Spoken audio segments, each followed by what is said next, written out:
గజరాజును రక్షించదలుచుకున్న జగన్నాథుడైన శ్రీ మహావిష్ణువును గురించి వివరించి శ్రీ భాగవత పద్యములు భావార్థములతో సహా తనను నకరి వారి నుండి రక్షించమని పరమాత్ముని వేడుకుంటున్న గజరాజు ప్రారంభములో పరంధాముని కీర్తించడములో నిమగ్నమైన రాను రాను ఆ స్తోత్ర పాఠముల నుండి దృష్టి మరల్చి తాను అసక్తుడనని తనకు ఈశ్వరుడు తప్ప మరింకెవరూ రక్షకులు లేరని అందువలన తనను వేయనే వచ్చి రక్షించమని ఈ విధముగా పరమేశ్వరుని ప్రార్థిస్తున్నాడు.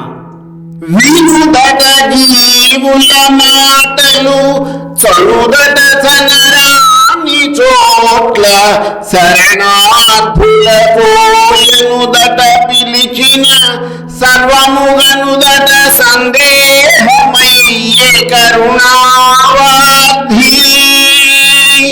ఓ కరుణా సముద్రుడా, నీవు జీవులందరి పిలుపులను ఆలకిస్తావట. వారిని దయ చూడడానికి వెళ్ళరాని చోట్లకు కూడా వెళ్తావట. శరణన్న వారికి వెంటనే సమాధానమిస్తావట. కానీ ఇప్పుడు ఇదంతా నిజమేనా అని అనుమానం కలుగుతోంది. మరలా ఎక్కడో ఒక సందేహపు రేఖ గజరాజులో కలగడం మనం గ్రహించవచ్చు. ఓ కమలాప్త, ఓ వరద, ఓ ప్రతిపక్ష విపక్ష దూర, కుయ్యో కవియోగి వంద్య సునోత్తమ, ఓ శరణాగతామరానోక, ఓ మునీశ్వర మనోహర, ఓ విమల ప్రభావ, రావే కరుణింపవే తలపవే, శరణార్థిని నన్నుగావవే.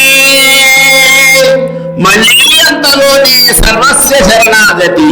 ఓ కమలాక్షుడా, వరాలను ఇచ్చే స్వామి, వైరులను కూడా ద్వేషించనివాడా, పండితుల ప్రణామములందుకునేవాడా, ఉత్తమ సుగుణ స్వరూపుడా, శరణన్న వారికి కల్పవృక్షం వంటి వాడా, మునీంద్రులకు అత్యంత ప్రియమైన వాడా, నిర్మల మహిమలు గలవాడా, నా మొర విను, నన్ను కనికరించు, కరుణించి శరణన్న నన్ను కాపాడు తండ్రి.